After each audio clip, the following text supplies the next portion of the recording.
Oh, yeah. What's up, everybody? Welcome to the KillJoy Jake YouTube channel, where we're covering the absolute abomination that has become the Scream franchise. Oh, Lord. Oh, Lord. It's gonna get crazy. Let's talk with some of our friends out there. How we doing, everybody? How we doing? VKD, one of the usual suspects, is hanging out with us tonight. What's up, Dylan? How's it going? Definitely not canceled, just majorly delayed. I'll be suffering ghostface withdrawal. Seems like it's gonna probably get some crazy delays. Will it get canceled? No, come on. Spyglass is gonna make some money off of this any way they possibly can. Reboots, you know, maybe some people come back, fingers crossed, you never know.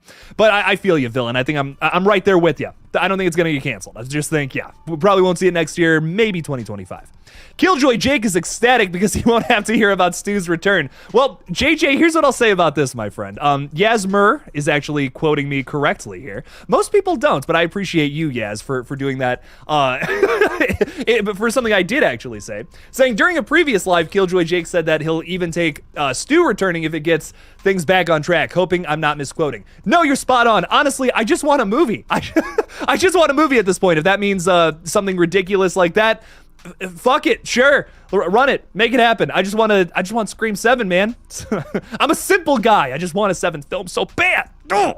Wrestling God is saying, hey Jake, I just want to say this isn't the end. There are only just major delays with the 7th movie, and they're just waiting for everything to die down so they can get back on track. But you know, are they going to get back on track? That's really the question, Wrestling God. I hope so. You know, I want to stay optimistic, but things are looking pretty bleak. Oh, it's tough stuff, man. I'm a scared little potato over here. Who knows what's going to happen? Thankfully, we have a guest on tonight with a bit of the opposite perspective, which I'm really excited. I always talk about I don't want this page to turn into I don't want this to turn into an echo chamber of just me saying the same things over and over again, which is why I'm very excited to have a guest on tonight who may feel a little differently about some things, which is good. It's a positive thing. We want to hear everyone's perspective, and I love it.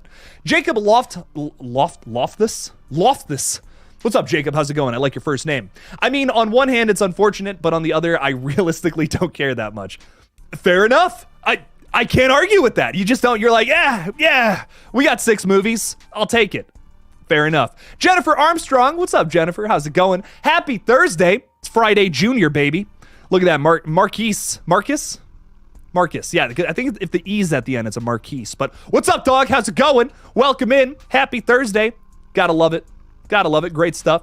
Hollywood Guy. What's going on, dude? What a Hollywood guy you are. Top of your class. What's up? Welcome in, man. RJ Skorenki is here saying, let's talk some Scream 7. I'm still giving this movie a chance. I want to give it a chance too. I hope it's good. Fingers crossed. But, you know, I'll cover the updates. That's where I'm at right now. Am I rooting for this movie? I don't even know. I really don't know at this point. We'll talk about it, though. We'll get into it. Julie, how's it going? Thanks for being a channel member. I really appreciate you. Weird how we went from potentially a yearly Scream movie and oversaturation to being left with nothing at all. I know. Us Scream fans were eaten for a little while there. And now nothing. Ghostface95 is saying, saying I'm not excited for the new Scream movie feels like it should be a crime, but it's true now. So I'm just hoping that Thanksgiving 2 doesn't destroy itself like Scream 7 has. I mean, a very good point, my friend. I hope that doesn't happen to the Thanksgiving franchise, but I'm also weirdly in the same boat. Like, am I even excited for this anymore? I don't know. I want it to be good so bad, Ghostface. So bad. Fingers crossed. Oh. Well, we'll talk about it all in a second here, though. Casey Tibbs, how's it going? All the love to you, my friend. Thanks for being here. Appreciate you. Thank you. How was everyone's Christmas? I had a fantastic Christmas. Got to see the fam. It was a lot of fun. Hope everyone else had a good holiday. Got to see family and friends and all that good stuff. Gotta love it. Who else is hanging out with us tonight real quick before we bring on the guest? Austin Daniels is here saying, if Spyglass reboots, I'll be upset, but if they sell and the new company decides to reboot, I'll accept it. You know, I'm oddly in the same boat. I'm like, if another company does it, sure. But like Spyglass, what the fuck, y'all? What's going on? But Spyglass isn't gonna sell, unfortunately. Yeah, I mean, you're spot on, Austin. I know a lot of people are saying that, but it's probably not gonna happen, you know? Spyglass is gonna cash out. They're gonna make at least 3 of these. They wanna make their money in all this. All right, one more person. We're bringing on some peeps. Oscar Hernandez. What is going on, Oscar? How you doing? What's up, Jake? Glad to finally catch a live stream again. Thanks for being here, Oscar. I really appreciate you. Thanks for hanging out with me on this crazy Thursday night in the midst of this chaos. Oh, it's crazy stuff. Well, thank you all so much for being here. We're going to bring on the guest, Sarah. What's up, Sarah? How's it going? Hey, I'm great. How are you? I'm fantastic. As good as I can be in the storm that is the Scream franchise right now. The state of everything. The chaotic DEFCON 1 state of everything. How are you feeling about all this, though? I mean, Austin kind of said it perfectly. That's kind of how I feel. I'm gonna, level set with everybody in the chat. I am one of those people. I'm 34 years old. I kind of grew up with the original trilogy and 4. So to me, those are like my gold standard of Scream. So 5 and 6 weren't exactly my cup of tea, but that doesn't mean that this is how I wanted it to go down. This is still a very upsetting situation. I didn't mean to preface bringing you on like saying like, oh, you're so happy that Melissa Barrera is fired, but I'm someone that does like 5 and 6 a lot, so I think it's cool to talk to someone who like, it's not really your cup of tea as much. I wanted to hear how you were feeling about everything versus just in the comments. Yeah, I get that like the main fans of 5 and 6 obviously upset about like the casting. I'm coming at it as I'm upset about like what this does to like the legacy of the franchise or how it affects the franchise as a whole. So that is what's kind of rubbed me the wrong way about this whole situation. Is this was like a classic solid franchise. There was never really much like drama surrounding it, and now it's all we hear is how the future of this is in shambles. It's a shame. I mean, I've been saying it for a while now, but it feels like 3 months ago we were talking theories. We were all excited, what's going to happen next. And now every update has just been like, this person left the project. This person's pissed off. This person's saying something super nasty. Yeah. It's unfortunate. You don't want that with any fandom. Exactly. It's just Twitter has erupted and it's terrifying. Yeah, no, there's some awful, terrible things being said about everyone on any side right now, and I think that's what really sucks. Like, that's my least favorite thing about what's going on right now is just, there's just so much, like, blaming. There's so much, like, people pointing the finger at things that don't even make sense. They're not even doing the research. They just see the Christopher Landon figurehead. I'm gonna be angry at this guy, and it's like, oh, that's so frustrating. Like, don't do that. Don't say nasty things to Christopher. He had nothing to do with any of the bad stuff. Crack a book, people. Just read up on it before we just start like slandering people that have nothing to do with the problem. Right. It's frustrating. It's very, very upsetting. It's a weird time, to say the very least. Shay Rance is with us tonight saying, what's up, Jake? Hope you're doing well. Scream 7 is just very depressing at this point. I don't understand why Spyglass are so insane. They want to make money, I mean, like, I get it from a business perspective, but also it's just like, enough bad press can really kill a project. That's another big thing about it as well, unfortunately. I don't know, just nothing but bad things in the last 2 months. Dark days. I mean, even, Matthew Lillard has spoken out against it, which is like, man, crazy. Like, you got the king of wholesome is saying nasty things about your project. What's up? What's up with that? Like the ride or die, like the man who will go down with the ship is now not on board. It's crazy. 100%. I mean, this guy has been begging to be in the next movie for the longest time, and now he's just like, nope, don't want to touch that thing. Just pay my airfare, I'll be there. And now he's like, nope, and out of it. Right. It's insane. I don't know, the whole situation. The deeper you dive into it, the more of a shit show it becomes. Truly. Max is saying, hate to be pessimistic, but I believe Scream 7 is screwed. Hard to disagree with you, my friend. It's a tough situation. I don't want to be pessimistic either. I love to be this eternal optimist, even if that means I get disappointed a lot. I like to be optimistic about things. I like to be positive, but it's tough. It's tough to be positive about the situation currently. Aaron Hughes is saying, hey ya. What's up, Aaron? How's it going? Thanks for being here, my friend. Appreciate you. Madison's out in the chat. What's up? How you doing? Thanks for hanging out with us tonight. Appreciate you. Disney Crazy saying, maybe a Gale-centered story. Sarah, I want to throw this to you. What do you think about any of the other returning cast members, which don't really have a rumor surrounded around them? Do you think anybody would come back for a Scream 7 now? It's so hard to think about. I'm thinking realistically, the way to tie in Gale would be to make it a Kirby-centric story and have Gale as like, I don't even want to call it a cameo, but have Gale as kind of like a little side character, because it makes sense that they're connected.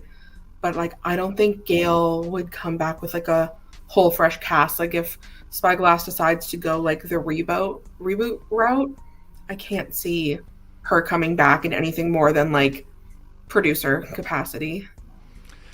Yeah, I like it. Just the whole situation comes off as like they don't want to be involved with it at all, because now this company has screwed over two of, you know, some of the main characters.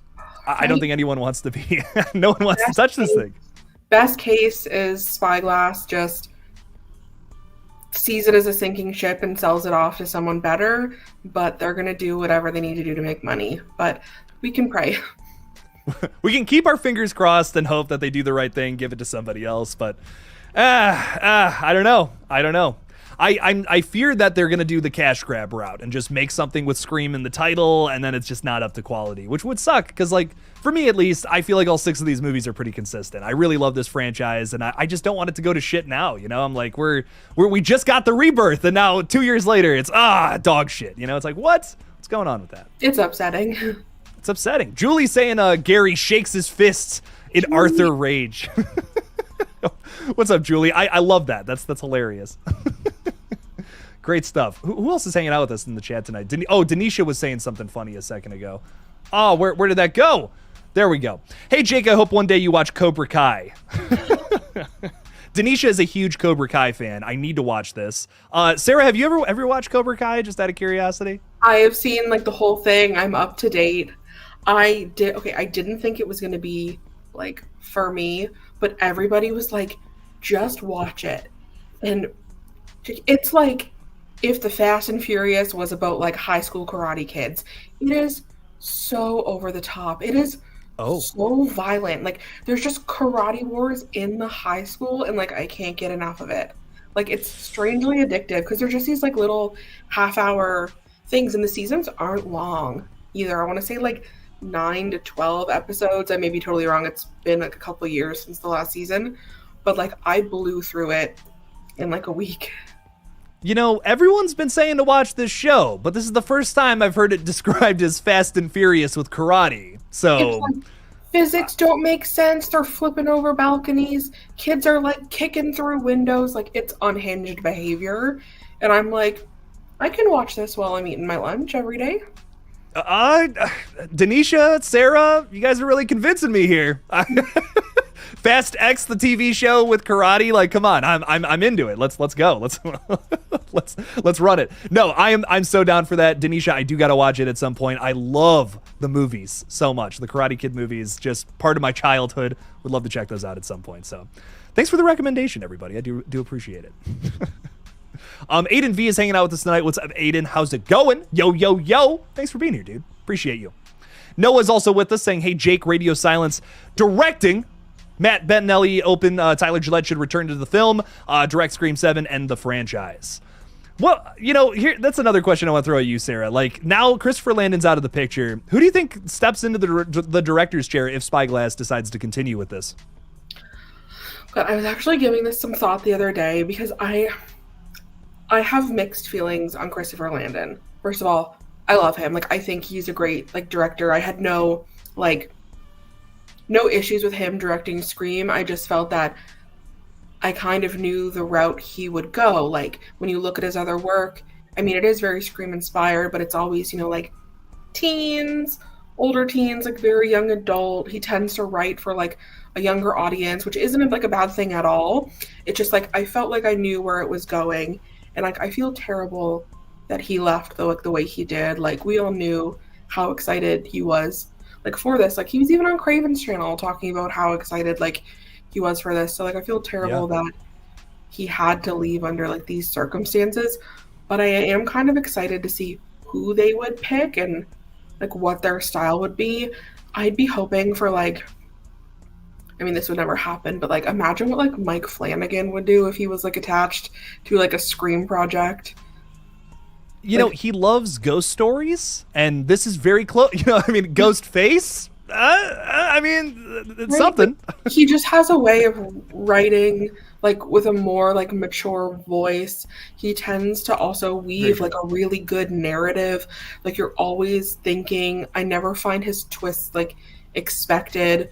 He's done some stuff like that was catered towards like a younger crowd, and it went over really well. Like I think he did the Midnight Club. Yeah. It wasn't my like preferred show. Like I'm a Haunting of Hill House kind of gal, but like he can write a story really well. I always love his characters. So if he was like attached somehow, I think we would get great characters. And, you know, while I like Screams 5 and 6 for, like, trying to, you know, bring in, like, the new young audience, I'm kind of with you where I kind of want to see more mature stories centered around a Ghostface attack. Just to get some variety, you know what I mean? It's almost always been young, you know, like teen or like young people, young adult oriented stories with these movies. Let's try to dive into some other realms, you know what I mean? Like, what about just I'm not saying like put like just old men, you know, like just with walkers, but I'm just saying like what you're saying essentially, more mature stories with maybe that are a little more straightforward versus like Christopher Landon's more goofier tone, which no problem with that. I have no issue with it, but it would have maybe felt too familiar. So I'm kind of with you.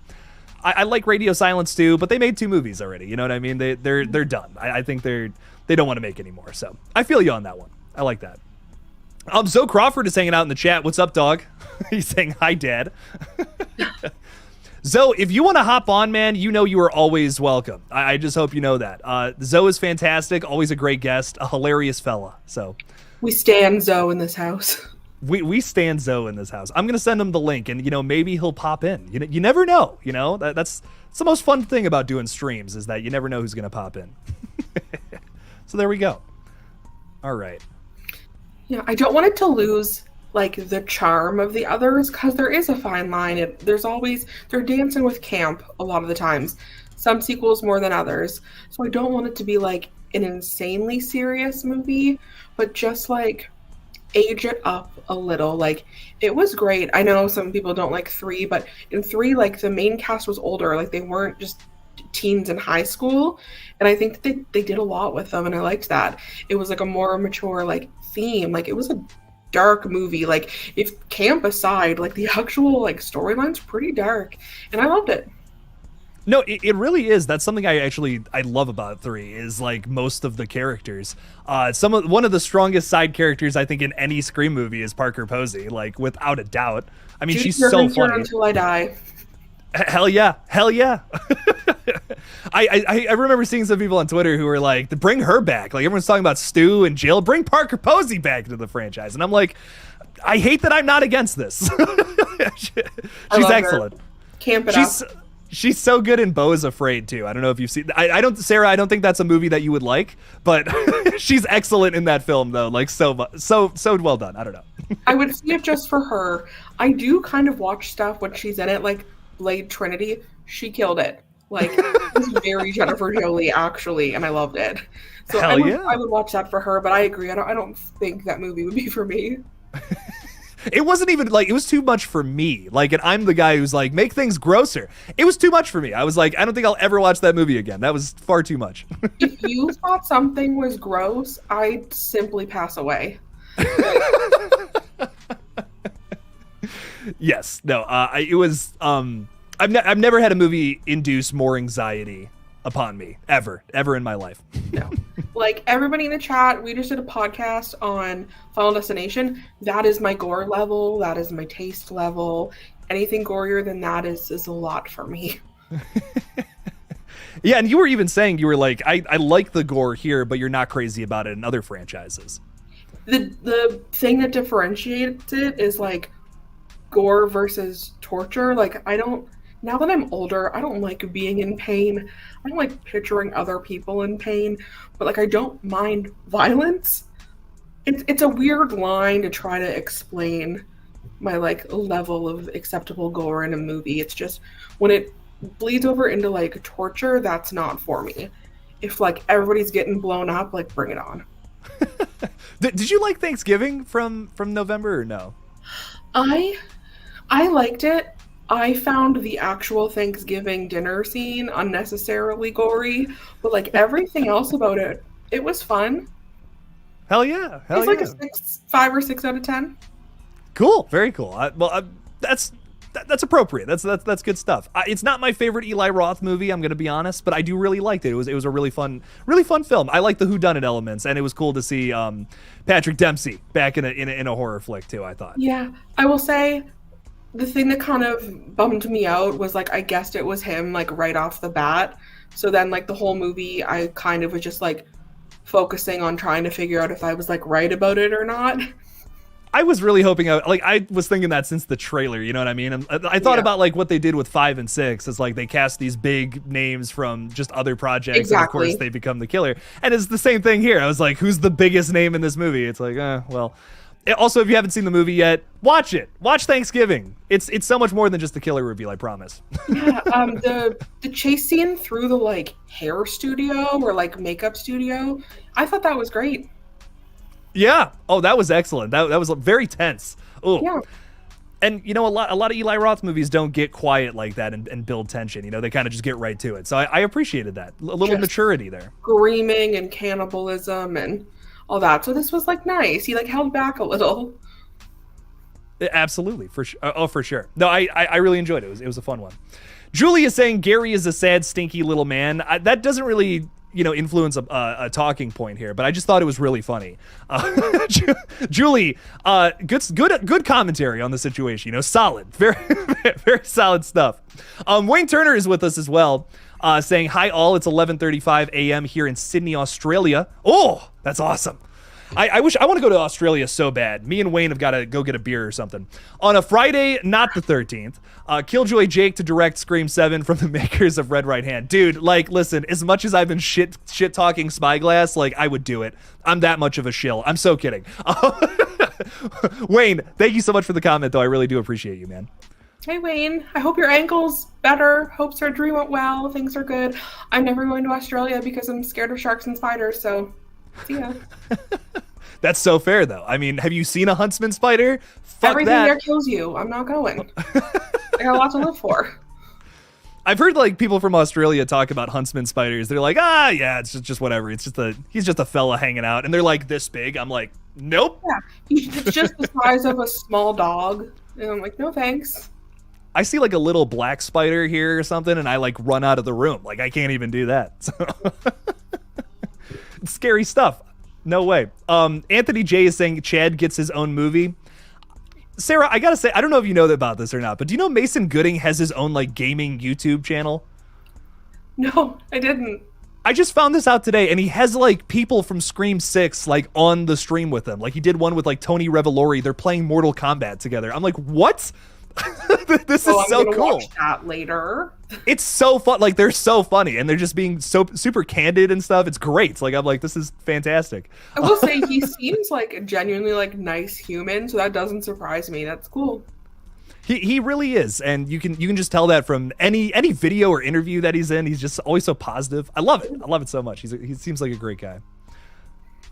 Aiden saying, what's the worst thing you think they would do for Scream 7? Sarah, I'll throw that to you. What do you think is the worst thing they could possibly do?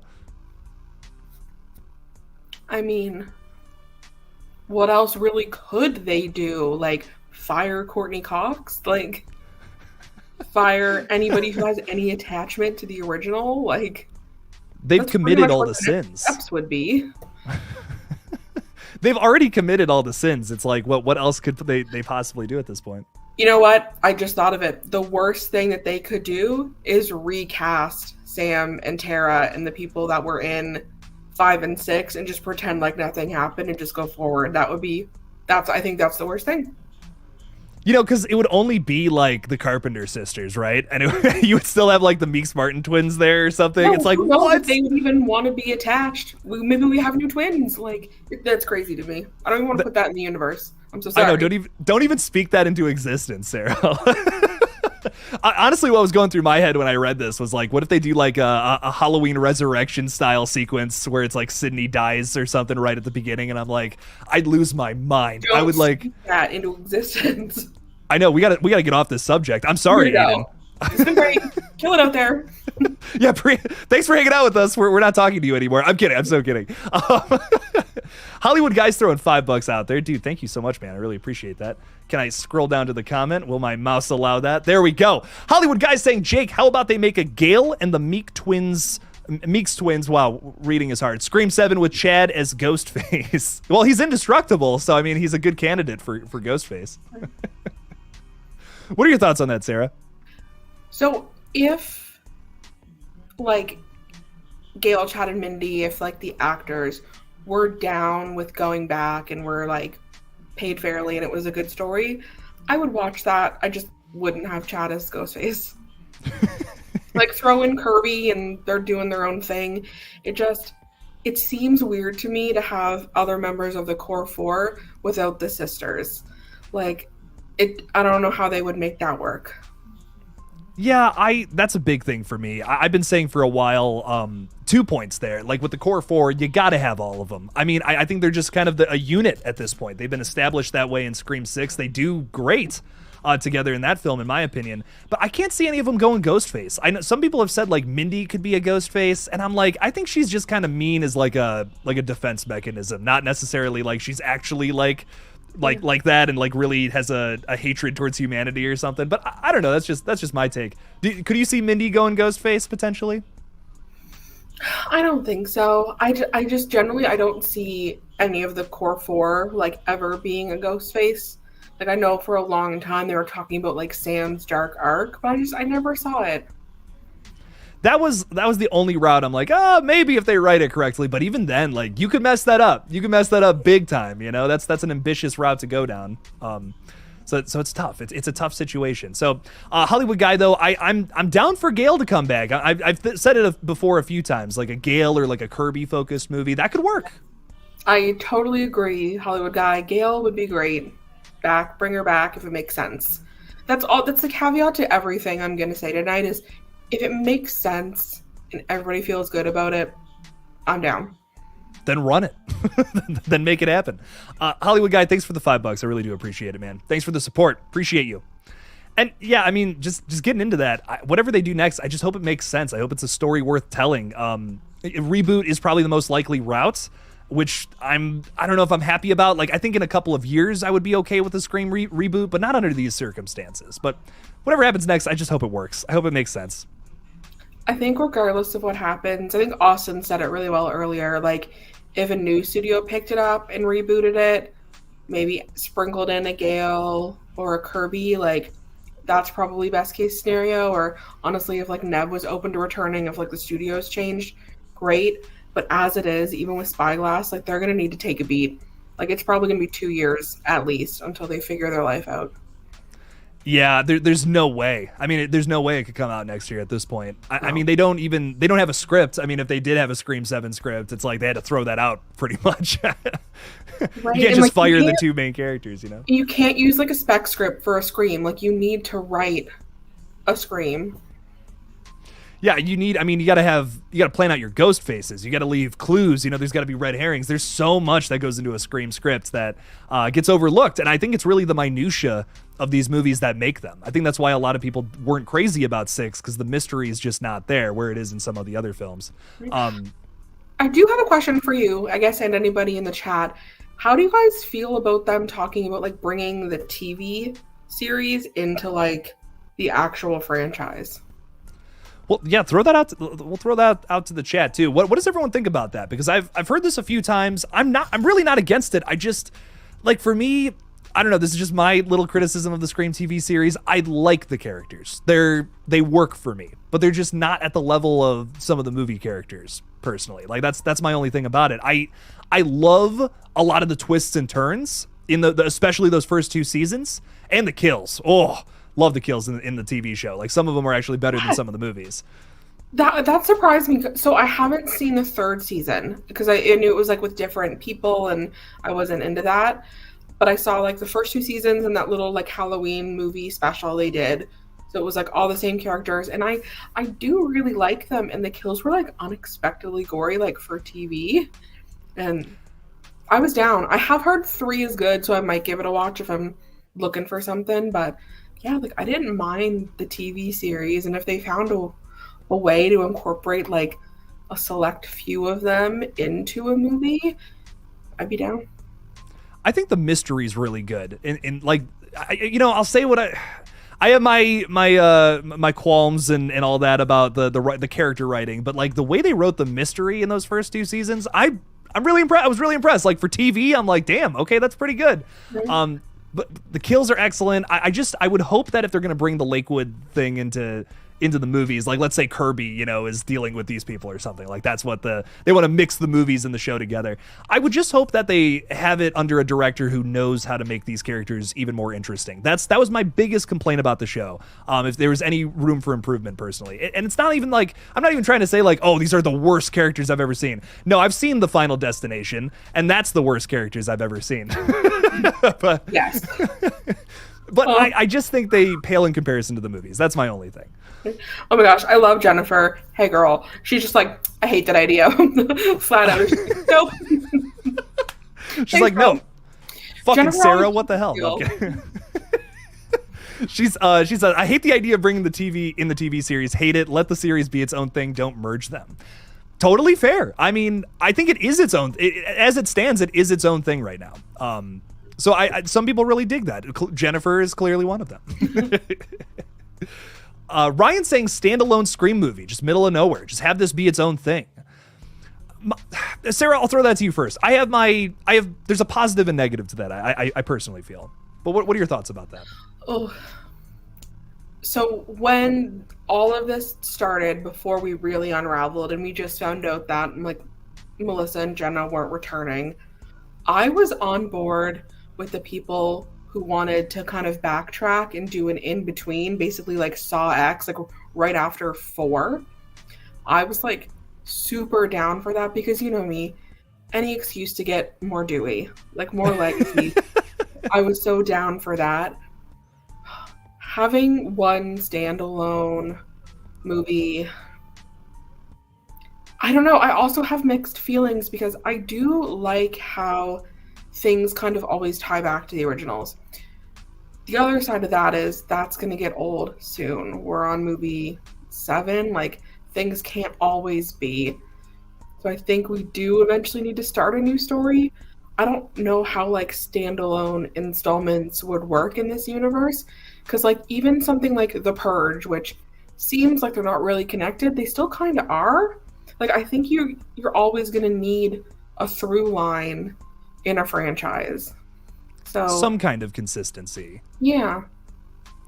Yeah, no, I definitely feel that. I think my thing with the standalone Scream is that you would need some kind of tie or some kind of recognition to the other films. Because it's like, Ghostface is a thing because of Billy and Stu. You know what I mean? So like, I think your killers, you're always going to be tied to that in some way, shape, or form, but you can do it in an original way that hasn't been done yet. Like, I've pitched I've made so many videos on how they could do it and still make it to a sense. I'm not saying that I would be the one to write a Scream movie. Trust me, I'm not.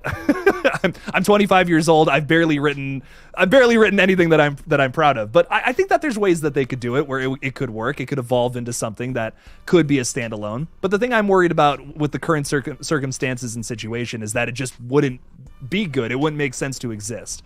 And that's such an important thing with sequels nowadays. I don't know if you saw this or not, but like Discussing Film posted this thing where it's like all the continuations that are coming next year. And like, I'm excited for 30% of them, but then the other 70%, I'm just like, these don't need to happen. You know, like, I love these franchises. They're great, but we didn't need an Indiana Jones 5. Toy Story 5? Yeah, Toy Story 5. I'm like, what? Like, Toy Story ended with the 3rd movie, man. I like 4. It's fun, but it's completely unnecessary. So if this is the story, like if Screams 1 through 6, that's the story, your epilogue is 6, your real ending is like maybe 4 or 5 or whatever. Or I guess technically 3, 4, 4, 5, and 6 really are the epilogue, right? Then that's fine, cool, whatever. But I just hope if 7 happens, it's good, it's worth my time, it's something that the fans will like, and that's why I can't believe I'm saying this. Even if it's the Stew Train stuff, I know a lot of fans would really enjoy that. So I'm like, okay, at least it makes sense. It's not for me, but it makes sense. Hollywood Guy is saying, Jake and Sarah, who do you want to see directing the new Scream? And you're saying Eli Roth or Jordan Peele. What do you think about those choices, Sarah? Eli Roth, Thanksgiving, or maybe Jordan Peele approach in this? I'm more Jordan Peele than I am Eli Roth.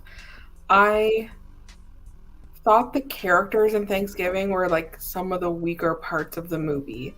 Like, I didn't connect with like any of the main like 4 or 5 of them. Like, I didn't care if they lived or died. And like, that's like the big part of Scream for me is like, I'm rooting for these people. Of course, I know most of them are going to be or should be cannon fodder.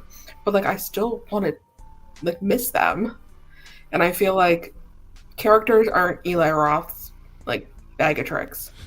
Jordan Peele, on the other hand, I really usually like his characters, even though some of his movies like aren't for me. But like I loved Nope. And like I loved the characters. Like they were so well written. So like that would be kind of fun.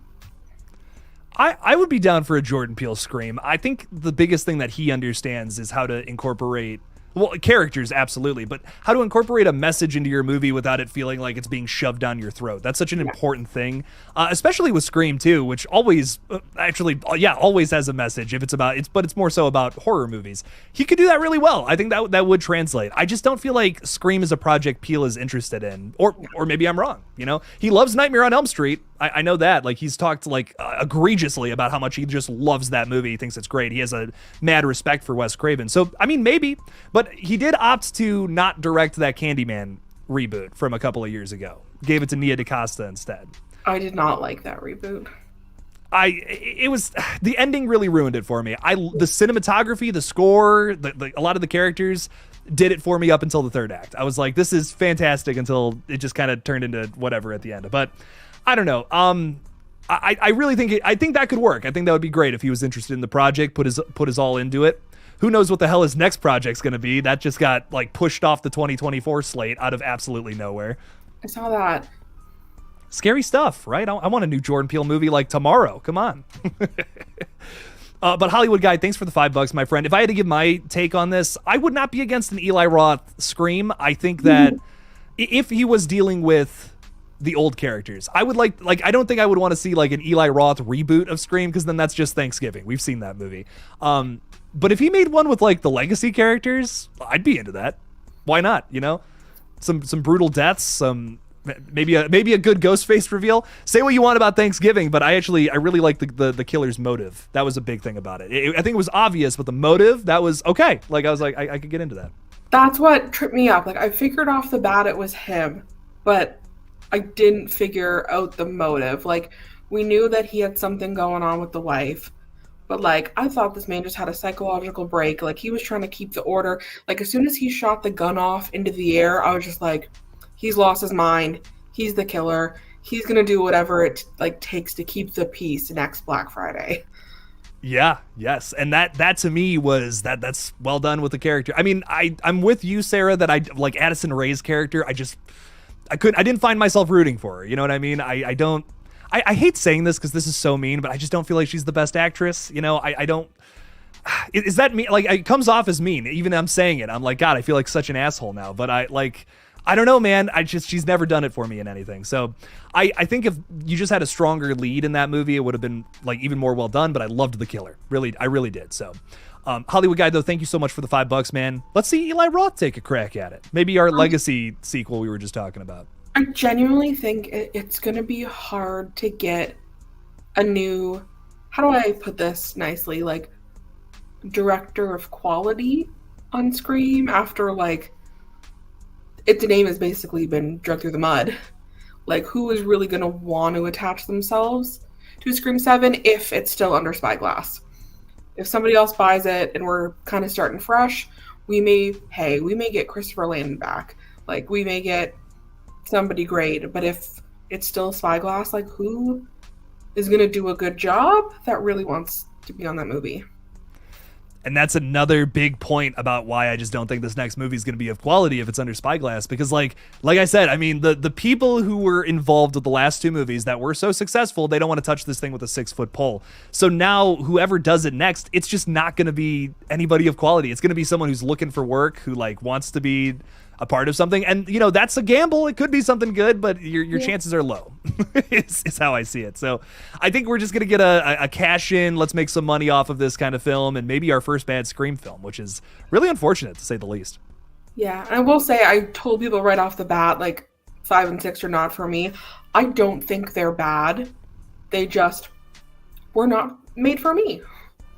They don't have that. I mean, they don't have the 90s or thousands like aesthetic to them like that a lot of those movies had. So that's something I've heard a lot of people say like about those movies. They just don't have the same feel. But I think they're well-made movies for what they are. So I'm like, I'm happy with that, you know. But I know they're not. You've said it a bunch of times. It's just not for you, and that's okay. That's all good. I feel like I always need to like clarify this for like everybody, because if you say that like you're not a fan of them, people will automatically think that you think they're bad like movies. Like, I don't think there's a bad Scream movie.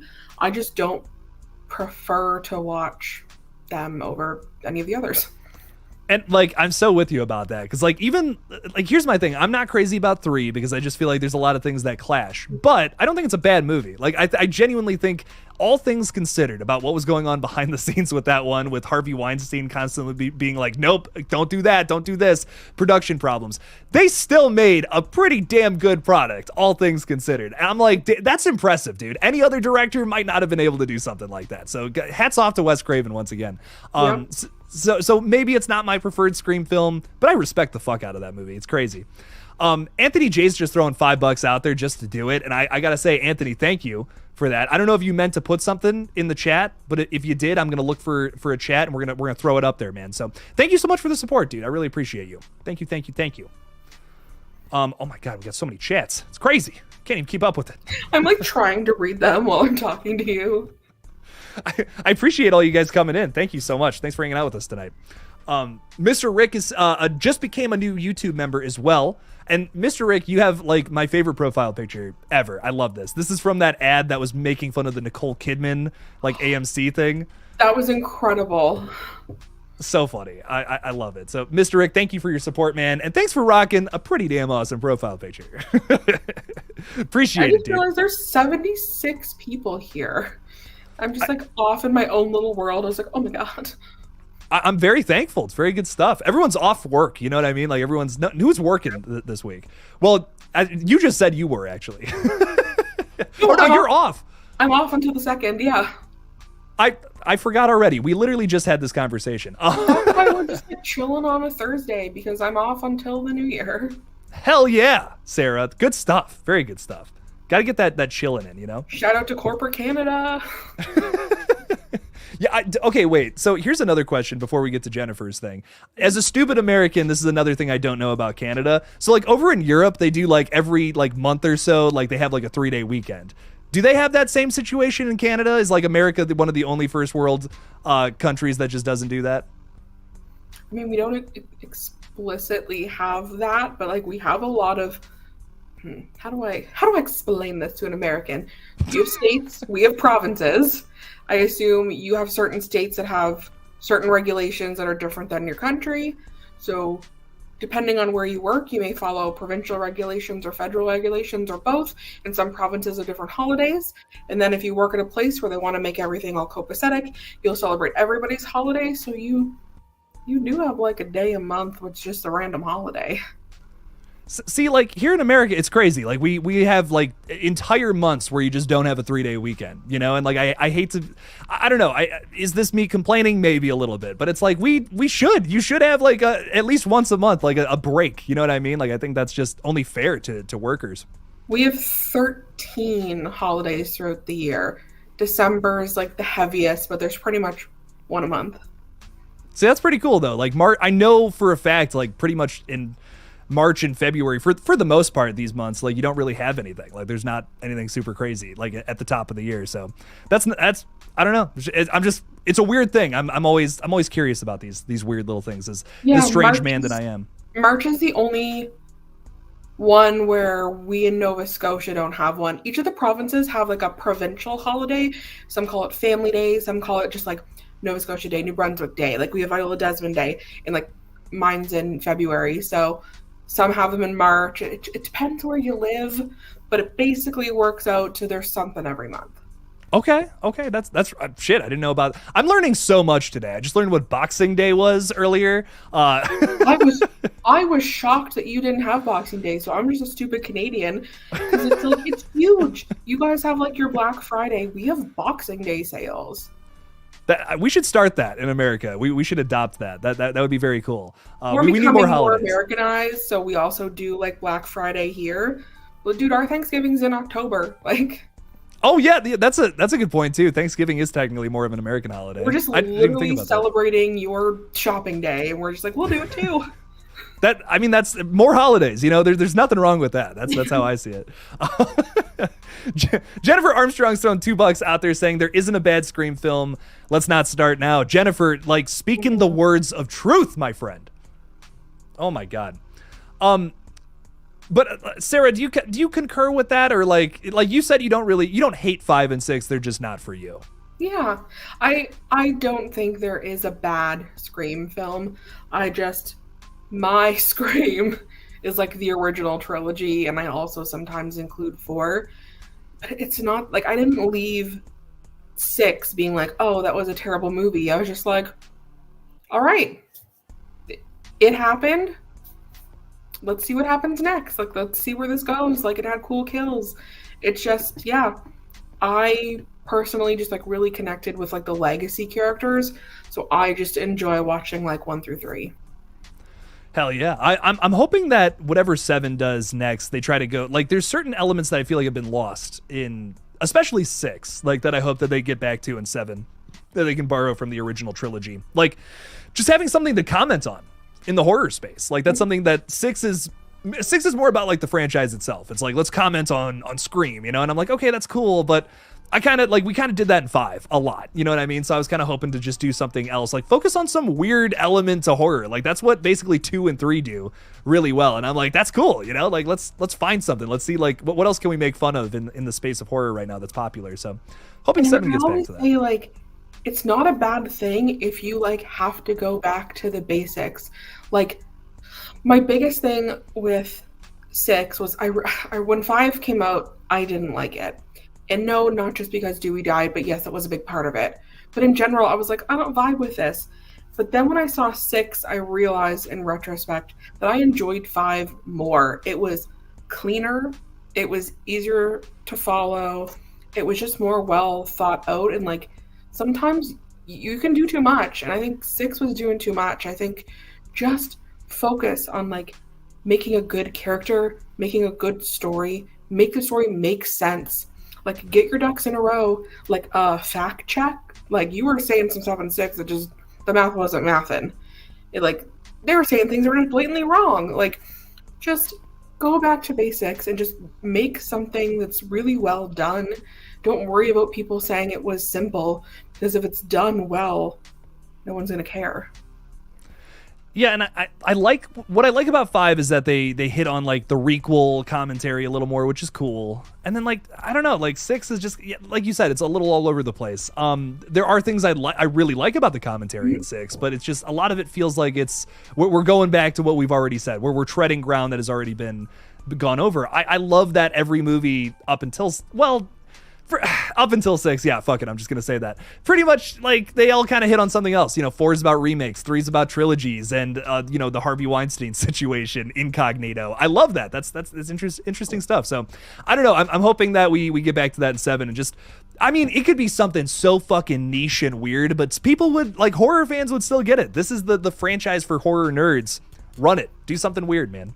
Let's see what happens. Jennifer, though, thank you so much for the $2. I really do appreciate your support, my friend. Adam's house is with us tonight. Adam, I always appreciate your comments. Adam always has some very strong opinions on things, and I love reading them. Adam's saying, my biggest issue with the OGs, I love them, but Randy got killed too soon. Then Cotton took his place, then got unalived. Before I go any further, can I just say, like, with my name being KillJoy Jake, I thought I was going to get, like, demonetized for that being in there. I haven't yet. Things okay. You can't say that word now on social media. You get taken down. I don't know what I don't know. It's, to me, it's like, how can you run a horror page and not say that word? It's crazy. I could connect to Dewey, Sydney, and Gail like I could with Randy. I don't know if I agree with that, Adam. I really connect especially with Sydney and Dewey. I like that Gail is just kind of like really bitchy. Like, that's funny to me. But Sarah, what's your take on that? So this is gonna sound like I'm contradicting myself when I say this, but like, I think Randy's death was like impactful. I do feel like sometimes you need to kill a legacy. My issue with them killing Dewey was I don't like the way they went about it at all, and that's that's something for another conversation. But I think Randy kind of had to die to give it some like real impact. And I love how they brought him back in 3. Like, I think that's really smart. I didn't connect to Randy the same way I connected to like Dewey. So maybe that's why I wasn't as hurt. Like, it was more of a shock. Like, when Dewey died, I was just like, well, it's over for me. Like, I got nothing left in me. But when Randy died, it was just like shocking. So that may be the difference there. But yeah, I connect more to the trio than any of the other characters. My only thing about Randy dying is like, I just imagine Scream 3, but Randy running around a stab set. You know what I mean? Like, there's so much opportunity for like funny moments there. Like, I really could have used that. That would have been a lot of fun. I think I would like Scream 3 even more if like you just had a scene of him just running around being like, oh my God, like this is it. This is where it the magic happens. There's so much opportunity there. So I think I would have kept him alive until 3, but killed him in that film versus 2. I think that's kind of my one. If I could make one change to the original trilogy, honestly, that's where I would start. Even though with my feelings of Mrs. Loomis, that is my number one thing I would change. I will say his video scene in 3 is one of my favorite parts of the movie. Like, it was perfect. Oh yeah, it's so funny, and I don't know if you've seen the assembly cut of 3. Mm-hmm. I love all the extra stuff in there. Like, that was like one of my favorite parts of being able to watch that. He makes the Star Wars joke. Like, that's excellent. That's so funny. That and the workings of the voice changer. I wish they would have kept those 2 pieces in. I personally don't have an issue with the voice changer. I'm like, we've suspended disbelief enough, but I think it added a little bit to it for the people who take issue with it. There's something about just showing Ghostface using it in like what appears to be like this secret evil lair. It just makes it I don't know, it flavors it in a way that makes it feel like this fun Batman villain, which works really well with that very campy movie. Yeah. I wish they would have kept that. I really don't know why it was cut. It's placed in a weird spot. Like, that should be at like the beginning of the movie instead of right dead set in the middle, you know? We got a few more comments I want to get to. A lot of people are jumping in. Really appreciate you guys. Reagan McNeil is saying, off topic, Jake, but I had to say congrats to my fave horror movie of all time, The Exorcist, turning 50 years old. Linda Blair Reagan, love. Some hearts, I like it. The Exorcist forever. Reagan, I know you haven't been in, I haven't seen you in the streams in a while, so welcome. Thanks for hanging out with us tonight. What did you think of The Exorcist Believer? Just out of curiosity. I'm curious what your thoughts are on that. Reagan has been around on the channel for a little while and is a huge fan of The Exorcist, as you can tell. So I'm curious. Please put your thoughts in there about that new movie. I'm really curious. Really curious what you had to think about that one. Old School is saying Sam is definitely a ghost face, though. Ooh, some challenges there. So Sarah, you're not crazy about Sam going ghost face, but like, do you think that would ever be a possibility that the writers would entertain? They may. Like, honestly, like, I'm neutral on it. I don't see it happening, because if they do want to like have her as this like new final girl, like basically like the new Sydney, I don't think they would ever like turn her character. Like, I don't have a problem with it. I think it would be like interesting, but it just wouldn't make sense. Like, she's so protective over Tara and like her friends, and she was willing to like give up her life to protect the others. I can't see her flipping that dramatically. And we're talking about it in like a conventional sense. Like, if they just revealed her as Ghostface at the end, I would hate that too. Like, that's insane. Like, that just wouldn't happen with the story that's already been presented. But like, my pitch was always like, well, what if she was, killing, like doing it for good reason, killing people across America who were like talking online about killing their friends as Ghostface. Like, that I could get into, but like, yeah, if they go that route, that doesn't make sense at all. That's like if Sydney became Ghostface. Like, that makes no sense. I can't get into that personally. So I'm definitely with you there for sure. So, but Old School, I'm not against a Ghostface focused movie, as most of you already know. So, James River CFC Reviews, thank you so much for the support, my friend. I really appreciate you. Saying, regardless how you feel about 5 and 6, if 7 ever happens, I don't have faith in Spyglass for them to deliver on any level with all the drama. Yep. You're right.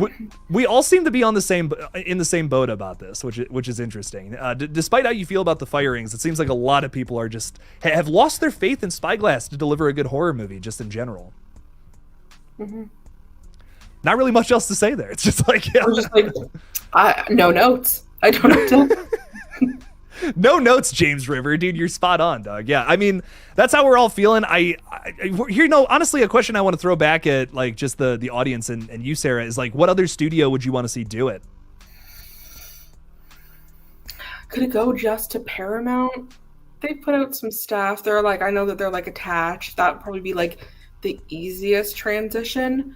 But like, I wouldn't mind a Lionsgate if we're being honest. Like, they do some cool stuff. I know that like the default is probably like Blumhouse, but like Blumhouse is so hit or miss that I don't know how I would feel. Like, Blumhouse has a vibe, and it's not the Scream vibe. I totally agree. And what's interesting about that, you just brought up like the parent company to Spyglass. Mm-hmm. There's a big difference between like a subsidiary doing a movie versus your parent company. Like when Universal puts out a horror movie, it's usually pretty good. Usually, not all the time, but it's usually pretty good. Think the last two Jordan Peele movies, you know. But then like Blumhouse is a subsidiary of Universal. And they don't, they're pretty hit or miss and mostly misses in my opinion. So it's like, it really is two different companies, even though one's owned by the other. So, I mean, it's not out of the realm of possibilities for Spyglass to give it up to like a parent company or something like that. So that's entirely possible. That makes a little more sense than just giving it to another studio entirely. So, yeah, but I'm thinking the route they'll go is they might get rid of it, but they would try to keep it in the family because at the end of the day, they just all want to make money. They do. It's unfortunate. I wish we would make movies because we're passionate about them, but that's just not how the world works, unfortunately, right? James, though, I really appreciate the support, my friend. You're spot on. Nothing else to say about it, unfortunately. No notes. No notes. Lollipop Sanchez is throwing $2 out there asking about the Strangers trilogy. Sarah, I don't think we've ever talked about the Strangers. Like we've talked about a lot of slashers together, but never this one. I don't think. What are your thoughts on the Strangers and the new trilogy coming up? So baseline, I like the Strangers. I think home invasions are terrifying, so I'll usually watch a movie involving them. I really like Prey at Night. And like, I don't think enough people talk about it. Like, it's really good. Like, I was very invested in this poor family.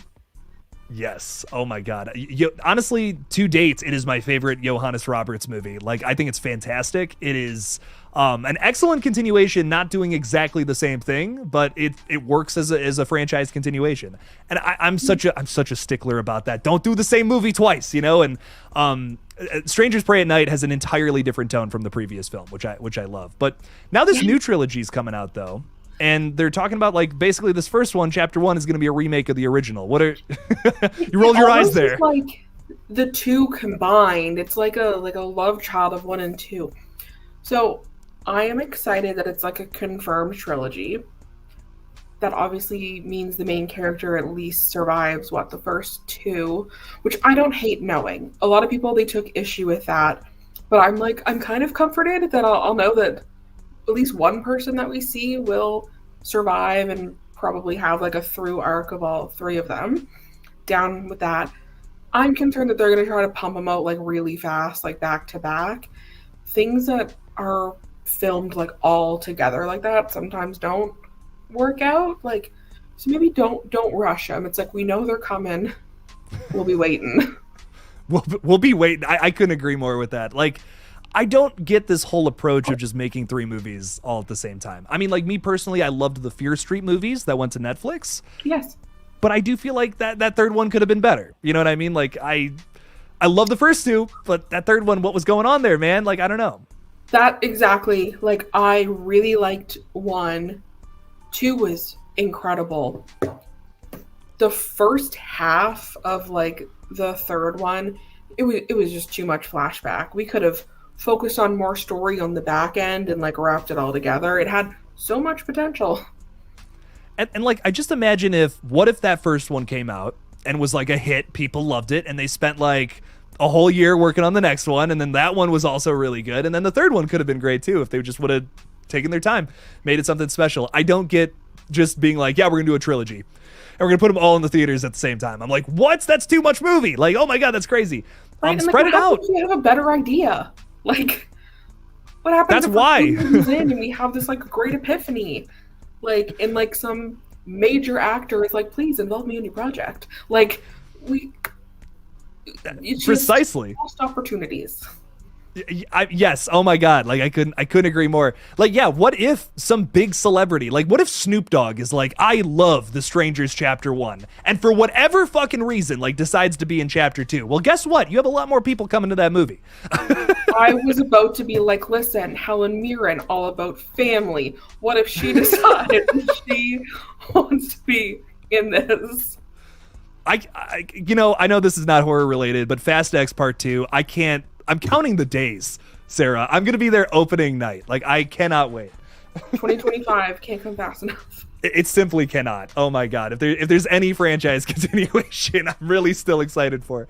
Oh my god. But I'm with you there. I'm excited for this first one. I hope it's good. You know, I love The Strangers. I really hope this doesn't tarnish that franchise because wow, those first two movies are fantastic. So, hoping that these three can stand the test, you know? Hopefully. Fingers crossed. But Lollipop Sanchez, I did just do a little video talking about this. If you want to know my, not off the cuff live stream response, go check that out if you haven't seen it. Thank you for the $2, my friend. I really appreciate your support. Got a few people in the chat as well that I haven't said hi to, so I want to say hello to y'all. Jaden Jones, what's up, dog? How's it going? What's up, man? We're talking a little Scream 7, so just throw your thoughts about the current situation in the chat below, and we'll get to them. 75 of you. Thanks for being here. We appreciate you all. Thanks for hanging out with us on this lonely Thursday at the bottom of the year. That sounded really sad. I don't know why. It's really just, it's a sad, dreary Thursday afternoon, I guess. I don't know. But we're making it fun, Sarah. That's what matters. Tiara Joseph is saying Scream 7 should have been Gail hosting a reality TV show with all the Scream survivors with Sam as the lead. This is sounding too Halloween Resurrection for me. I'm just thinking like the Myers house, they're filming everything. No, I'm so kidding. But I love the idea of Gail being a focal point. Not against that. I was hoping for that with 6. Tell you what. That is like top 3 gripes of 6 is their treatment of Gail. So I would hate for her to never come back to the franchise because I hate the way we left her. Yeah, I really thought like with her setup after 5, right? Like being in New York City, having a show and all that would be a huge set piece for 6 at the very least. And we didn't even get that. I was kind of shocked, honestly. I get that they wanted to focus on the new characters a little more, but balance that out a little bit, like have the chase scene. The chase scene should have been at like the set. Like Gail gets off work, and then just like Ghostface is coming after her. There's so much opportunity there. I don't know. Maybe that's just me, but. And you're going to leave her status unknown. All we have is Danny, who we met 2 damn minutes ago, being like, Gail's fine. Is she? I don't trust him. Yeah. Like, what are your qualifications? Like, where'd you find this out? He's just nice boyfriend, and the Scream franchise has told us not to trust the nice boyfriend. So now we'll never know. Damn it, Gary Barber. We'll never know now. Evil Connor agrees that Lionsgate is a good choice. I'm very much so with you on that, Sarah. I think they did an excellent job with Saw X. I mean, I think that's, for me, that's more about like the creatives behind the team, but it seems like this is a good studio to pump out some horror flicks. So yeah. I'm with you there. Hell yeah. Evil Connor, thanks for being with us tonight. I really appreciate you. And thanks for being a supporter of the page. Thank you. Extron Voltron is with us as well. I don't know what you're talking about, but appreciate you. Thanks for hanging out with us.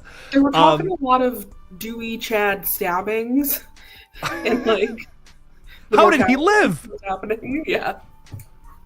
Craven's argument for that is so funny. I love it. I don't know if I'm 100% if I agree with him 100%, but I love it. He's like, Dewey got stabbed like a couple of times and then came back. Chad got like every vital organ in his body pierced at one point in that film and lived. It's so funny. He's incredulous about that sequence. Blood loss alone, Chad should have died in 5. This man was like stabbed everywhere in 5 and left for however long that third act was outside just bleeding. But he comes back, no scars, no limp, just a little scared. Like, I digress. The dude has mastered keeping blood in his body, and you know what? Yeah, just patch it up all the holes. He always has duct tape on him. You know, that's what we didn't know. But there's a deleted scene in 5, you know, where he just like gets it all around him. We just didn't see it. Flat and hope it stays in. You know, that's what it was. He was just laying down perfectly in the grass, and just it didn't come out of him. That's so funny. Mr. Rick has thrown $2 out there. Thank you so much, dude. Can't wait for Saw 11. I enjoyed Saw 10. Sarah, I think we talked about this on stream the other night, but my brain is all cloudy. Were you a fan of the latest Saw film? I did. It is my favorite of the franchise. Whoa, awesome. Okay. Like I said earlier, gore is not my thing. A lot of the Saws, not for me. I really liked this one. I love a revenge story. I told you The Equalizer is like one of my favorite franchises. Like, I do love like a revenge story. I liked this one. So I told my parents that Saw 10 was a Christmas movie. and I made them watch it on Christmas. My mom loved it. Like, my dad enjoyed it, don't get me wrong, but my mom loved Saw X. She's like, I have to watch all of these now. So me and her are gonna binge some Saw movies at some point. Oh, I had to get that into the world. I had to tell people about that. It's just too funny. No, I could never. My dad gets queasy at the sight of blood.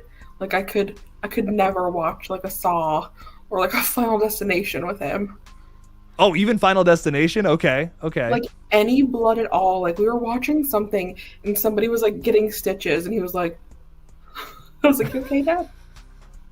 Am I good to like go home and leave you here? You can pass out, put your feet up. Oh my God. You know, honestly, what's funny about that is like, I've seen so much horror, you know, like just gore doesn't really affect me that much anymore. I don't know if I've ever told this on stream before or not, but after work about 2 years ago, I had like this big chunk of porcelain fall out of my shower and land right in my foot. Yeah, no, it was terrifying. Like, I didn't even really react. I'm like, wow, that hurts. I got to get to the hospital. But I wasn't like, oh my God, you know, I wasn't losing my mind. I was just like, yeah, that's gross. Okay, I got to get to the hospital. They stitched me up. I was just like, all right, let's go. Put the boot on. let's make this work. You were in shock. I feel like you were in shock. I think I was, and I just haven't externalized it or something yet. I don't know. Oh my God. But I just remember being like, oh, that sucks. Got to go to the hospital. Damn, you know, and just this big fucking hunk of porcelain in my foot. Crazy. The show goes on. The show goes on. Yeah, I don't know. Just no reaction. I was like, I really thought I would be freaking out a little more over this, but I guess not. But yes, I saw X, kick ass, loved it. It's in my top 5 of the year. Killer movie. Mr. Rick, I'm also very excited for entry number 11. I hope it's a lot like Saw X too in the way that they did the storytelling. So I'm with you there, man. Thanks for the $2. Really appreciate you. Thank you. Slashing It with Matt is with us as well. Thanks, Matt. Hey, Matt. Really appreciate the $2, dude. Appreciate you a whole bunch. Me and Matt are recording a podcast tomorrow. Really excited to talk a little bit about some stuff. We're talking about movies that are coming out next year that we're excited for. So I'm excited for it. Heck yeah. So check out Sarah's podcast. The one we recorded today is coming out tomorrow, talking about Final Destination. And then we're talking about that one with Matt too. I'll probably have that up on the second page on New Year's, maybe. No promises, but we'll see. See how much work I can get done in a couple days. But Matt, thank you so much for the $2, man. I really do appreciate your support, dude. As always. Thank you. Oh my God, there's so many comments. There's still 75 people here. Thanks for watching, everybody. We're just bullshitting about Scream, you know? Gonna be honest, no updates, but... Right? I thought I would have lost at least 20 people with, like, corporate holidays. But you guys are hanging in. God bless. Someone said to me recently, they're like, you know, Jake, you should stream. Like, everyone's off work. And I'm like, I was gonna just take this week off. And I'm like, I'll stream. Screw it. And I'm so glad so many people are here. This is fantastic. Thanks for hanging out with us tonight, everybody. Really appreciate you guys. Perry Moberg's with us as well. Dude, thank you for being a supporter. Perry's always coming in the chat and supporting. Really appreciate you, dude. Scream 4 is great. Ooh, I love Scream 4. So, Sarah, this is also one that you would rope into, like, the original 4, like, essentially. What are your thoughts on this 4th entry? So, I initially was not the biggest fan of it. But over time and over, like, rewatches over the decade, since it like came out. I've like really grown to like it. Especially now after seeing like 5 and 6, I appreciate it like even more because when it came out, it was like kind of jarring compared to like the other three because it was so different. But now when I compare like 5 and 6, I'm like, it's actually still the same vibe. It's just a shiny, like millennial version of that. Like the story was fun. Like I liked some of the characters. They were like very like relatable teens. And like I know that's such like a buzzword, but like they were relatable. I'm like, yeah, these could be my friends. Yes, we wore business casual to school sometimes. Like that blazer happened. We were wearing like pencil skirts in the club. Like that is the year I grew up. Like it just I don't know, they made sense to me. Even though like the nothing characters, they are all a little interesting. I mean, there obviously were some things I really didn't like about it, but no, I rewatch it fondly now. Where before I'd be like, I don't need to watch 4, I'll just watch the first 3. I feel like 4 and 6 oddly have a lot in common in the sense that you kind of have to see all the other movies to really appreciate like the full extent of them, if that makes sense. Like 4 is great if you've seen the original film. You know what I mean? Like, 'cause a lot of it is playing into the idea of like, what if they remade Scream? And that's kind of the joke a lot of the time. Like Trevor, like you were saying, like he's kind of a nothing character, but he's also like the red herring, so to say. Like he's almost like your Billy Loomis of this movie, but he's not the killer. And that's fun. It's like it's a joke about the franchise itself. So I feel like if you just walked, like if you were just, you know, general audience member, whatever, you just walked into Scream 4, you might be like, what the fuck is going on? Like this is just you know, whatever slasher. But I like, as a fan of this franchise, I really enjoyed this one. You know, there's a lot of jabs and nudges where I'm like, okay, that was funny, cool, good stuff. Some of the dialogue fails me a little. Like the 2 cops were just not whatever. But like it's the story that brings me back. Like great reason for a killer. That was like super new and fun, and well, it was like meta for the time. It was, you know, it had a message. Like it made sense. But yeah, dialogue a little less than desirable. It's too meta. Like it's a little too meta, which I usually do like when, you know, Scream films get meta, but I feel like that's my biggest complaint about the whole film is like the jokes, like when they're trying to do like a meta joke or whatever, it's just too in your face. It's so unnatural to the point where I'm like, okay, you lost me there at a certain point. But a lot of it is fantastic. I mean, it has some of the best kills and some, in my opinion, the best sequel killer, like by far. Like I love Jill. Oh my God, she is so evil, so fucked up and gross. She's a gross little gremlin, and I enjoy characters like that. Like the scene with her just like smashing herself up, great. Chef's kiss. I mean, oh my God, I love that. I love when ghost faces are just like, they're gross and crazy and just like insane like that. Those are my favorite. That's my favorite killers. Love it. Great stuff there. Reagan's throwing $2 out there again. Oh shit. Saying I wanted nothing to do with The Exorcist Believer. I didn't watch it. Whew. Damn. The world's biggest Exorcist fan just saying hell no. I mean, fair enough. Sarah, did you see this one? I did. And Reagan, you didn't miss much. Like it is just your run-of-the-mill standard possession movie. If like those 2 people weren't in it, it would have nothing to do with the original. Like it didn't need to be. It just didn't need to happen. Yeah, no, I'm with you entirely. And honestly, dude, Reagan McNeil, Exorcist fan, I gotta be real. I think it does something that is just genuinely disrespectful to that original movie, like with the legacy character. Like, what the fuck? That was the thing. I was just like, when my friend and I left the theater, she was like, so is it like as bad as people were saying? Because she's not like in the horror community. She just likes scary movies. We go see them together all the time. Heck and she yeah. was like, so all of your like friends were bashing it. Like, how was it? I was like, boring, underwhelming, but like disrespectful to the original characters, but like completely forgettable. Like I had so many mixed emotions. It was like, how can something be like offensive but just completely underwhelming? Like it was a weird experience. I couldn't agree more. Like, those two emotions is what I felt walking out of the theater for the first time. I was just like, I'm so like, I don't want to say offended by this. I was just so like, what the fuck? Like, what was that? And then also just so like, that wasn't scary. Like, oh, that's such a shame. It's just, it just felt like you missed the point of the original film so hard. Right. And if I have to give it like any flowers, I liked like the opening where they were showing like the couple like on their honeymoon or vacation or wherever they were, and like the earthquake, like that first like opening scene, like that was nice. I was like, this could be something. And then no. As soon as they find the girls, the rest goes to hell. Because I'm into it until they go missing, and then they find them, and then it's just downhill. I thought that this was an excellent start to a movie that would have been perfect for like a film like Prisoners, if you've ever seen that, from like 2013, where it's like the kids go missing and they don't know. Like, oh, Jake Gyllenhaal and yes, yeah, was it Wolverine? Yeah, Hugh Jackman. Yes.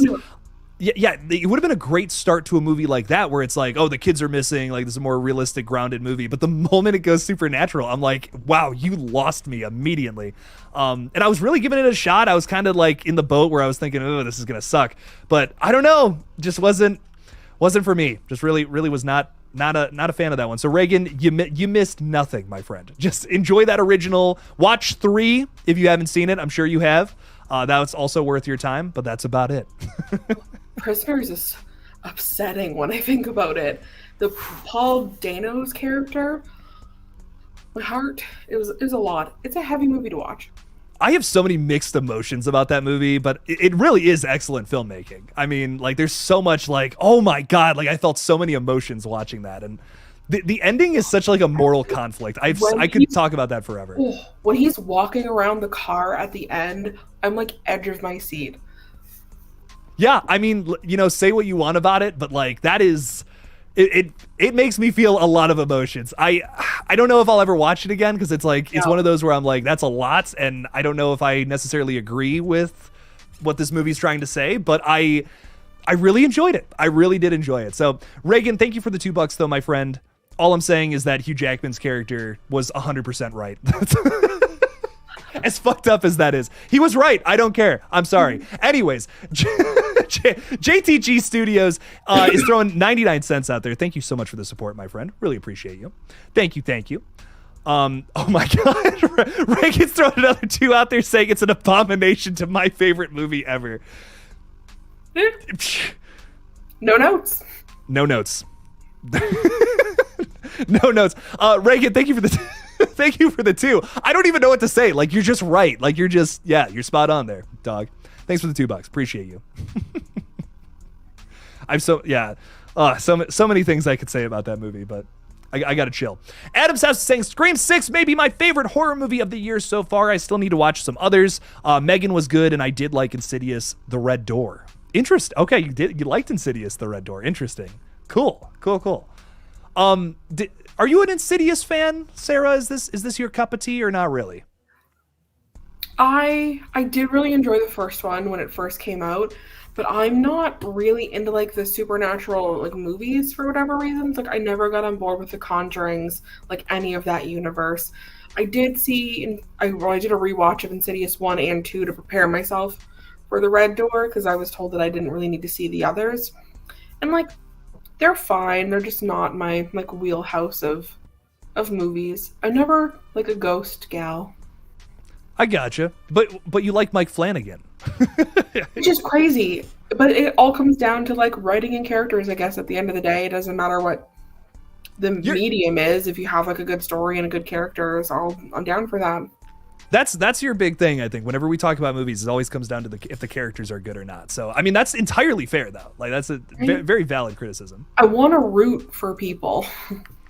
Yeah, and that's like, you might not feel the intended emotions otherwise. You know what I mean? Like, that's such a big thing. I think that there are some movies that it's just like, it's so fucked up or so like freaky or whatever that it almost supersedes that for me personally. But I totally get it. I mean, like, Scream is effective because the characters are good. If the characters sucked in the original Scream, everything may not work, you know? So I'm with you there for sure. I like a puzzle. We've talked about this before, but like, I like a movie that I'm trying to figure out. And I think that's why Hill House worked, where it was like, a series, and we were trying to figure out like why are they there? Like what's and so that's what kind of kept me like involved with like the Insidious movies. It's just like we know it's like a haunting. We know it's astral projection. Like we kind of know the why, and we're just kind of like along for the ride.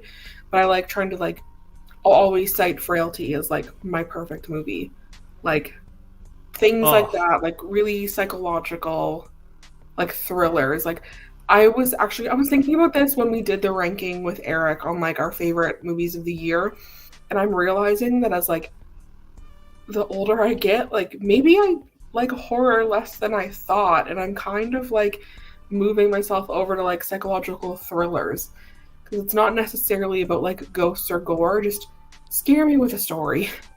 That's still horror though. I mean, Yeah. that's still, that's still a subgenre. That's what I love about horror. I mean, you really get every flavor of the rainbow. I mean, sometimes it's David Cronenberg, ridiculous, disgusting shit in your face. But then sometimes it's grounded little stories like that where it is just a mystery. That's where your horror is sourced. So I love that about this genre. Like there's so many different fans like across the board that like different things, and you can be satisfied from all the different things. It's great. Who doesn't love a slasher? Exactly. I mean, come on. That's why I could just talk about horror forever. It's the most like versatile genre of film out there, in my opinion. So it's great. It's great stuff.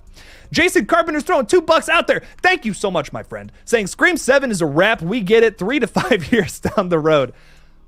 Yeah, you might not be wrong. My thinking is they might want to turn it around fast, just to put something out, make money. I hope I'm wrong. God, I hope I'm wrong. But what are your thoughts on that, Sarah? 3 to 5 years? Could we see it in like a longer time between movies?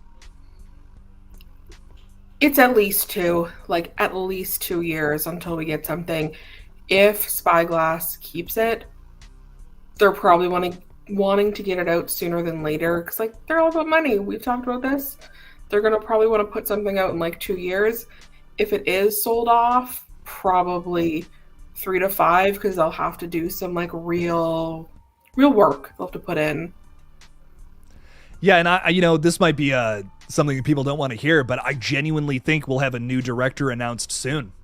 Yeah, I don't want that. I think that I'm kind of starting to be in the boat of maybe they should just take a break. Like this is going to be a disaster at this point. But I'm not going to guarantee. I'm not going to say like, oh, I guarantee. But I have a pretty bad feeling that we're going to get in January the announcement like, oh, this person's directing, and it's someone we've never heard of, and it's just going to be like, oh, I don't know about that. I don't know about that one. Way too soon. Yep, way too soon. Way too soon. So let's hope, Jason, that it's 3 to 5 years down the road. Let's keep our fingers crossed that they actually try to deliver us something good. But whew, I'm scared. Jason, thanks for the $2, man. Let's keep the hope alive if we can. Let's try to be as optimistic as possible. Alex19881 throwing $10 out there. Thank you so much, man. Really appreciate you. Saying what Spyglass has done to Scream 7 is very disheartening. I mean, are these people deliberately trying to ruin the movie? At this point, they should sell the rights to Scream 7. Dude, Sarah, no notes. No notes. No notes. Yeah, are they trying to ruin the movie? Great question. I don't know at this point. I think it's just like someone, and by someone I mean Gary, made just a snap knee-jerk decision on something that should have been a much larger conversation, and he won't admit that he is wrong and has dug the franchise into the ground. Yeah, no, 100%. Like, I don't even know what else to say. Like, I'm just upset. I'm just I'm just a sad Scream fan over here. I'm just like, what the fuck? Like, this is sad.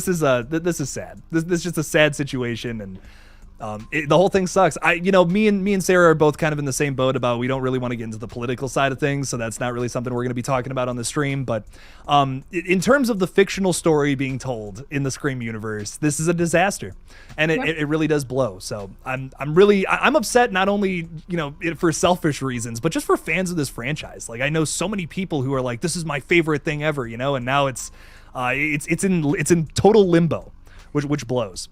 So I'm with you, Alex. Are they trying to ruin it? Maybe. I don't fucking know at this point. But Alex, thank you for the $10, man. Let's keep the hope alive. And I got to skip ahead to just something real quick. Madison is calling me out here, saying, I love how you're nodding along to her talking about The Haunting of Hill House as if you've actually finished watching it.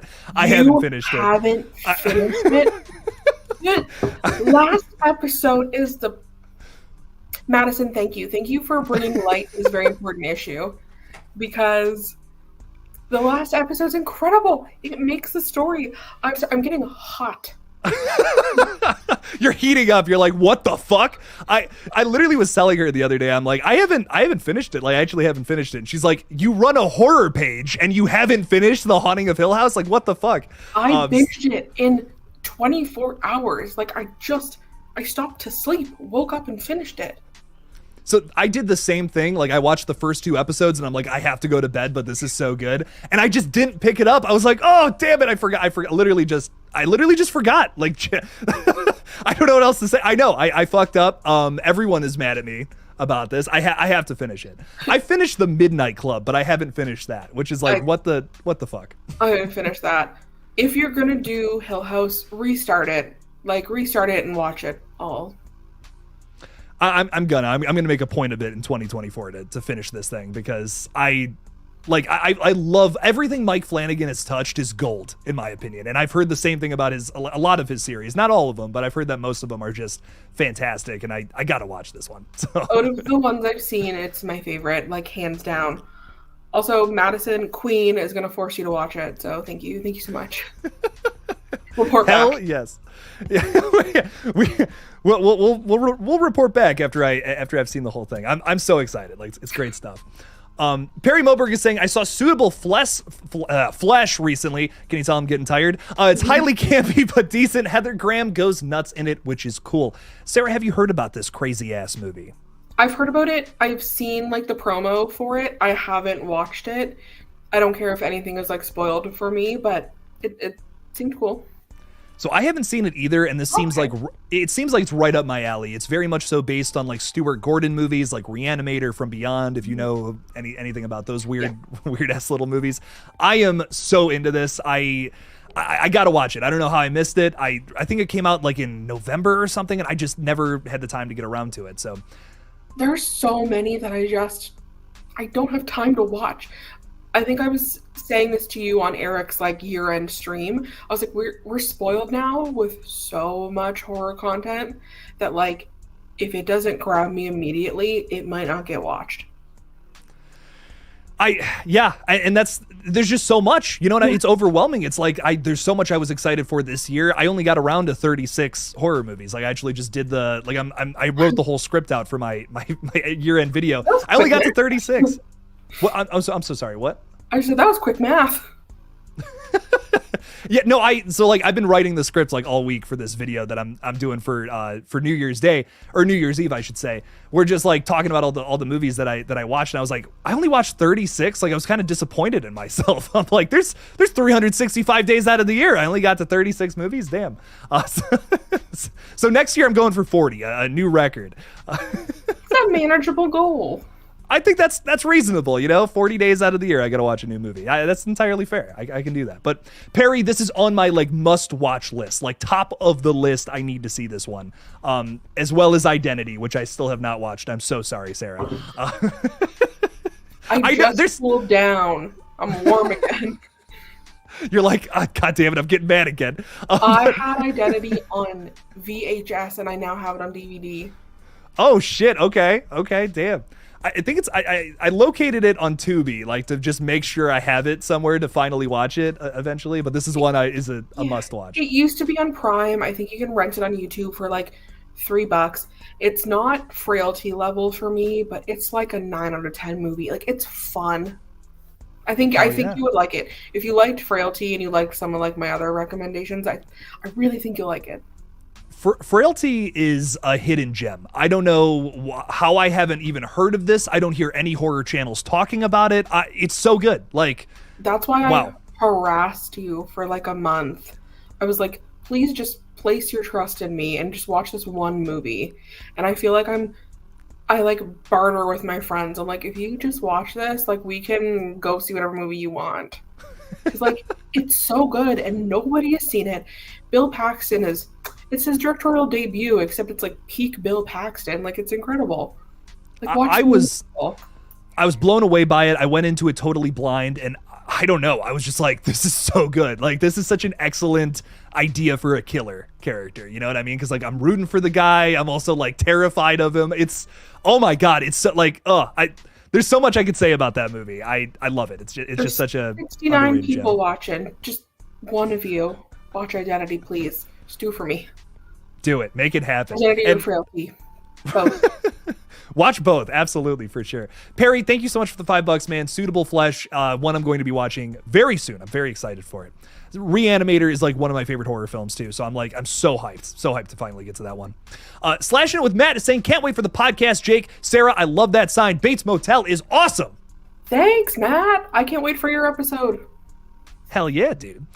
That's another show I haven't watched, Bates Motel, and I don't know. I'm missing out on all these horror TV shows, man. I haven't watched it either. I just really liked The Sign. I mean, and Psycho, but it was for vain aesthetic purposes. I was like, that's gonna look sick in my room. And everyone's like, oh, you must love the show. I'm like, sure, yeah. Sure. Yeah, it's so good. Name one actor in it. No, I'm so kidding. I have to watch it though because I love Psycho. I think the 1998 shot-for-shot remake is hilarious. So I don't know. It's at some point I'm gonna get to it. But Matt, thank you so much for the $5, man. Can't wait to talk tomorrow about what you're the most hyped for 2024. Ryan Baxter's also throwing $2 out there saying, how to trap a demon, just use paint. The answer was there the whole time. Oh my God. That's a little Insidious the Red Door joke for those who are like, what? Fuck. Yeah. Okay. Ryan, I'm not even kidding. If I start going on a rant about that, I'm just going to be talking about it the rest of the stream. I'm so sorry. I have to move forward or else I'm just going to start losing my mind. I loved most of that movie, but paint is how we, okay. Ryan, thank you for the $2, man. I really appreciate you. I appreciate you, but you're freaking me out, man. No, I'm kidding. Roderick Harris has just become a YouTube member. Roderick, thank you so much, man. I really appreciate you. Thanks for your support. You look so comfortable in your profile picture. Can I just say that? That hoodie looks so comfortable. Goddamn. Ooh, snug as a bug in a rug. I need a hoodie that comfortable. I love it. Love it. Great stuff. Roderick, thanks for the support, man. I really do appreciate you. Madison is also saying, I'll tie him down and force him to watch it. I got you, boo. Thanks, Queen. That's so funny. Oh my God. No, honestly, it's going to happen. Same with Bly Manor. Sam, I'm so sorry. I haven't seen this either. Sarah, have you seen this one from Mike Flanagan? I have. I prefer Hill House. Ooh, okay. But is this one like, this is of quality to you or not? I wouldn't be mad if you skipped it, honestly. Ooh, okay. Okay, interesting. I'm speaking from, I got nothing. I got no perspective on this, so I have no idea. But interesting. I've heard mixed reviews of the Fall of the House of Usher. Is that what it is? Yeah, I've only gotten through I think I'm on episode 5. I'm gonna stick it out, but I don't know. Something about Hill House maybe was just special. I haven't really gotten into his other stuff as much. Midnight Mass was good, but the Midnight Club, I didn't really jive with it. Usher is good. Bly Manor was fine, but I don't know. Something special happened with Hill House. Midnight Club for me started strong and kind of lost me as it went along. But I still thought it was good. It was still a really fun series to watch for sure. I've seen a lot of weird series and there's some big ones where I just never sat down and watched them, and that's one of them. I'm I got 2 episodes in. I don't know why I just never finished it. So at some point it's happening. But Sarah, I do got to sign off. Unfortunately, I was only had some time to do a quick stream. I have a house full of people right now, all watching the Browns game, which is so funny, and they're literally screaming at me. But is there anything else that you want to say about the Scream situation? Horror? Is there anything you want to just climb to a top of a mountain and scream to the world right now? I just want Spyglass to sell off the rights to Scream. Just give it a new home. Give it a fighting chance. Yes. Give this wonderful and beloved horror franchise a fighting chance. Right. Truer words have not been spoken in this situation. That's all I got. That's all you got. That's all good. Do you want to shout out your Instagram, or is that weird whenever I ask you to do that? It's not weird. I don't have a YouTube channel, or I don't tweet. I'm not really on social media, but if you want to follow me, it's just my name. It's sar.campbell. Heck yeah. So go follow Sarah. And you got to start that YouTube channel. I'm telling you what, you would kill it. You're always great. You're always a great guest. So thank you. Thank you for having me. This was so fun. I don't usually get to like rant about Scream. I kind of like leave that for other more like opinionated people, because I am just that person who I just want them to do a good job. Like whatever happens, just do a good job. I really wanted to have you on because, like, I feel like I've said this a few times on stream, but like I sometimes worry that this is becoming an echo chamber, and I don't want it to just be my thoughts, you know. And I was like, we were talking about like, oh, you're not crazy about the new ones, and you like the old ones, and I'm like, okay, that's perfect. You know what I mean? I feel like we'll get a different perspective, because the big thing I'm trying to do here is just, this is a community of all the ideas. You know what I mean? I want everything flowing, so I don't want it to just be me being like, Mrs. Loomis sucks. You know what I mean? I don't want it to just be that all the time. So we need a Mrs. Loomis stan on the page is basically what I'm saying. I ride or die for Mrs. Loomis, okay? Like, See? if we all had the same opinion, it would be so boring. So I will always talk about stuff that other people don't want to talk about. Hell yeah, absolutely. Sarah, thank you so much for coming on. It's always a pleasure. Thanks for having me. Hell yeah. Everybody, thank you so much for hanging out with us tonight. Really appreciate you. Holy shit, what a great turnout, too. Seriously. Thank you for hanging out with us tonight. On either the 30th or New Year's Eve, I'm doing another bracket stream. The last thing I'm doing all year. Very excited for it. We're talking about the top 16 horror movies of the year. Which one will be number one? Which will be crowned king of 2023? I'm excited to find out. It is up to you guys, because the audience decides. So come join that stream whichever day I decide to do it. And thanks again for hanging out with us tonight. As always, don't forget to kill it out there, y'all. Peace out.